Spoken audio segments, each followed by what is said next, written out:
Death Road to Canada. Now this is actually a really interesting game. I've seen a lot of people play it, and I wanted to give it a try myself. What I like most about it actually is that you can create your own characters. And I've actually went ahead and made a lot of our friends in this. We got Chris, Blake, Alex, Tasha, Julia, and Brandon. A lot of us have played many different things here, so I don't really want to add too many more than that.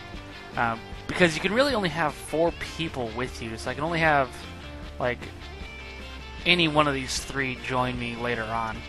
But you can create like a lot of different stuff customizable in this. You get these random perks. Not necessarily random, but they have their traits and advantages and disadvantages to them. And then, of course, there's actual trait. The reason they have so many different types of little things here, like inventive and frantic and like civilized, is this game kind of mixes with an Oregon Trail like type of text thing, where like certain things happen, and based on how the characters are, will play is how the situation is going to play out. So let me actually go to the familiar character game mode, so that way mostly all the characters I made will show up first. So for me as the leader, of course, and then for the buddy, because you do start out with 2 people, I have good old Chris here. Now he's a big bruiser, and it's funny because he is fierce-tempered as the trait. I couldn't help it. I've always heard about how he's like always got this big temper. Never actually really seen it too much. Like seen him get frustrated, but not like angrily like exploding and destroying things. I couldn't really think of anything else other than big bruise that really fit for Chris, because it's kind of like a teddy bear, really. And then for mine, I got Explorer, and I am actually quite practical. So there's familiar, me. Okay, so we'll start this. Hear rumors that Canada is a safe place, free from the threat of zombies, with nothing to gain from waiting around in Florida. He decides to brave Death Road and travel north. Okay, so apparently I go and visit Chris in Florida, and that's when the zombies break out everywhere. Fire and explosives can damage your own characters, so watch out.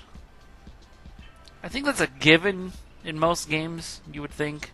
Fire is especially dangerous.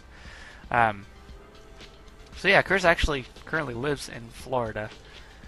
Alright, so we have a bunch of stats here. We got food, we got gas for the car, chassis and the engines, like the status of the car. Like when the engine dies, you can either fix it or not, and if you can't, then you abandon the car. The chassis, I think, is like how much damage the car takes from like zombies or any of the text scenarios. So in this game, you have all these little fun stats. Right now, it just shows our morale, and shows Chris's strength is somewhat okay, and then composure. Let's see, Chris runs in a vaguely silly manner, and let's see, mine is always spouting pop culture quotes. That sounds more like Chris, actually. But see, all of this stuff has an amount to it, even though it says question mark. It just means it's not revealed. Like, you have to do certain scenarios to reveal them, and certain things that also happen can increase or decrease depending on how it plays out. Alright, so currently I have a rebar, and Chris has nothing. Now, if you notice, Chris's character has a blue spot on his heart. That means he just takes an extra hit, so he has +1 more health than the standard, like, 3 hits. So you get 3 hits and then you're just dead. Alright, so let's get this going. Hit the road! Start the journey. The group decides to grab some supplies from a nearby location. In order to survive Death Road, you'll need to hoard as many supplies as you can. Any apocalypse, of course. You will also need to find ways to train and grow your team. Alright, so I haven't seen too much of the game. But what seems to be plentiful in food is going to be like the Walmart, which I think is going to have to be the best bet for right now. Alright, group stops has been in Walmart. It's not Walmart, it's not Walgreens, it's a Walmart. Off in the distance, it looks like it's been looted, but maybe there's some untouched loot inside. And of course, with any sort of apocalypse, like the grocery stores are like always the first thing to freaking get hoarded out. Alright, so Chris's character is like gonna punch things to death, apparently. Let's see. Yeah, see, he's got boxing because he's a big bruiser, so his open hand does a bit more damage, I believe, is how that works. It doesn't specifically say in the game, but it's just what I'm gonna go with. Now, the one real strategy to this is always to actually throw something when you can, because it like knocks them down. It gives you like a chance to free hit them. In this game, damage is not as instant, which is actually a good thing, because like if you see, or not, they kind of reach out, and you have a few seconds before you actually take damage there. You can interrupt them, like hitting them and it knocks them back. That's another reason why I say it's good to pick up and throw things, because that knocks them over too and interrupts their chance to actually damage you. But see, they can also damage like actual other things too. So when there's like hordes of them, of course you never want to get caught in the middle of a horde. But, I mean, you can always pick up, throw stuff, and push your way out, kind of. The one other downfall that actually kind of makes sense when you think about it is that when their hands are reaching out, it slows you down for a second. So, like, as them reaching out and, like, trying to bite you, like, holding you still. I mean, it kind of makes sense, so, I mean, zombies, right? So I don't really particularly am a fan of the bathrooms. There's like almost never anything in there except toilet gas. Like you get one gas out of the toilet. It's like, I mean, I guess it's something, but your car typically chugs like 8 to 15 things of gas like every so often when you're in the driving scene there. So we got one medical. Now that's one thing that actually I not 100% agree with in this game. So you see that look like a big like full health kit, but if we get hurt, we cannot actually use that to heal ourselves. It takes like most times 3 medical units to actually heal 1 point of health, which I'm not a particular fan of because it's fairly easy to take damage in this game if you're not careful, which actually kind of sucks. So we got 2, so we can be relatively okay. But see, this first area is not going to be too terribly threatening, just to kind of get everything going, of course. But there wasn't everything. There wasn't really a lot here. I had a decent amount of food. Yeah, see, there's just nothing in here in these frickin' bathrooms. But usually when there's something to pick up or find, it usually has a glitter to it. Like it sparkles for a second. And there's really nothing left here. So we're just going to go ahead and leave the big old fancy Walmart. Chris, no! So yeah, when these areas you get out of the car and you gotta make your way back to the car to actually leave the area. You can like walk out of the boundary, but you leave your car behind doing that, which is not a good idea. Alright, so we got 7 food, 35 gas, 2 medical, and somewhere along the lines found shotgun shells. I don't actually recall seeing that. So on here, this is what I was talking about, where it's like Oregon Trail. Like the campground that the group sets up smells terrible. The source of the smell is complete mystery. So you can either endure the smell and it like decreases some of your morale or composure or whatever, or you can drive off with no sleep and just have a tired character. The group gets out of the smell zone. They get no sleep yet feel leaving was the right choice. Yeah, see, also, every so often you'll eat the food, and so each character eats 2 units of food.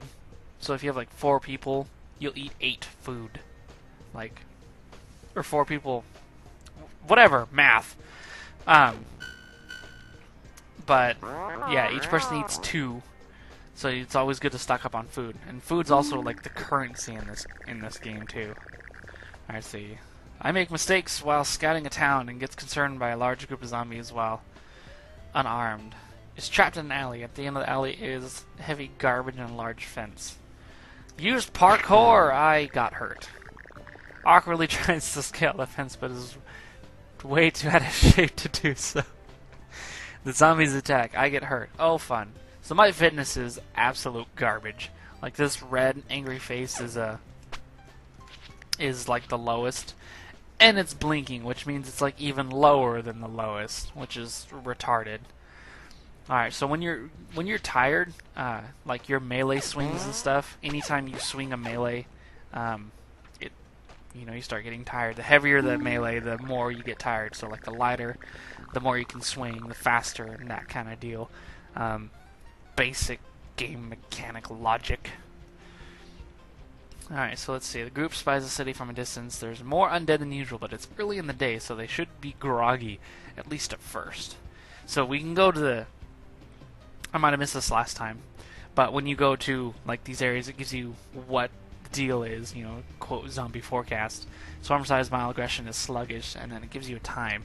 Like nighttime, they come out more and a little more aggressive, as would be any real zombies when you think about it. Alright, so when driving the city, the group spots something. We can go to the police station or the bookstore. I don't know what's going to be in the bookstore, so I'm going to go to the police station. Alright, so I picked up a wrench. I'm going to hold on to that. Chris picked up a femur for some reason. This guy over here. Alright, so we'll get this going. So this is actually like a little town area. So it's not just a police station we can... Buttville? Really? But we can explore like other houses too, not just the one area that we found when it's these little town deals. And I actually seen a lot of people play this. Learned a lot of different people, but they haven't gotten too far. They always seem to not do very well.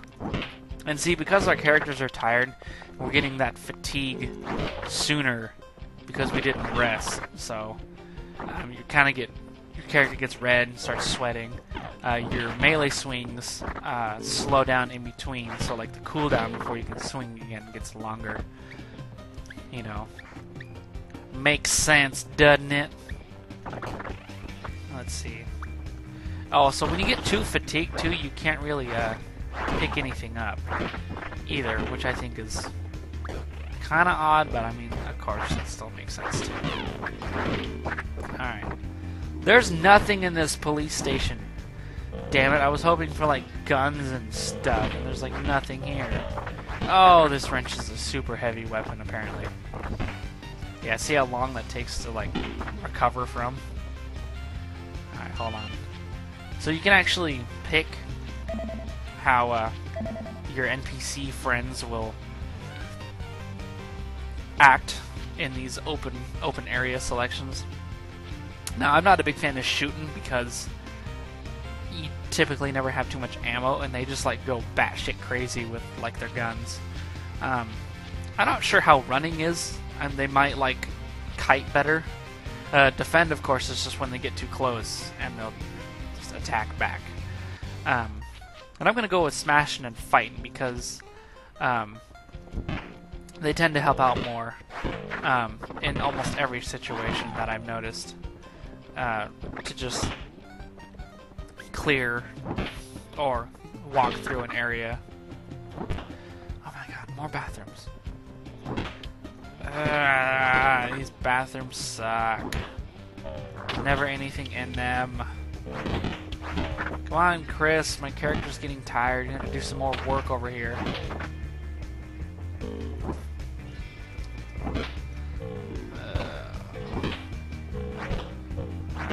Oh, there's the stuff.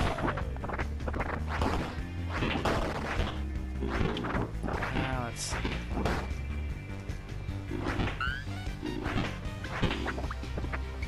Chris, you can pick up the gun. Chris. Chris. Chris. Chris, pick up the gun! Thank you. Yeah, because Chris's character is like a big bruiser, he prefers to use his hands. I'm not sure why. But I'm glad we did actually find a Otaku Katana slice. If I remember right, I don't think this katana lasts very long, which I think is kind of... I think it's just kind of dumb. I mean, it's a frickin' sword. I mean, if you watch The Walking Dead, Michonne frickin' has her goddamn samurai swords forever. I don't think those stupid things ever break. Here I was talking about there's other houses to explore, and there's not even any of them open.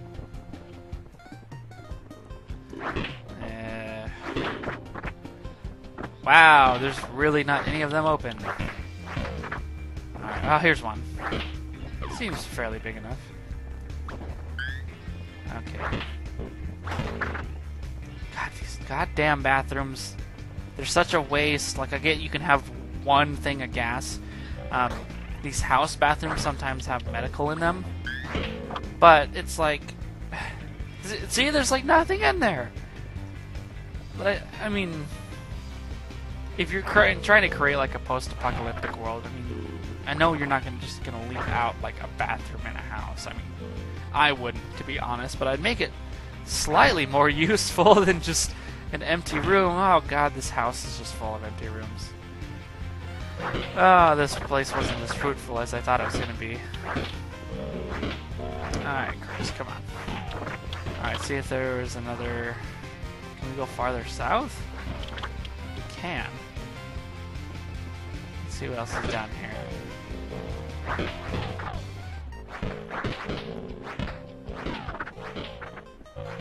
Ah, good, there's one more house. Alright, so it wasn't all for naught.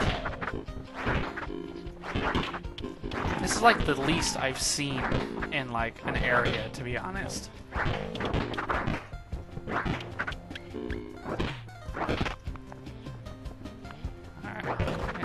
get out of the way. Alright, food! Food! Yay!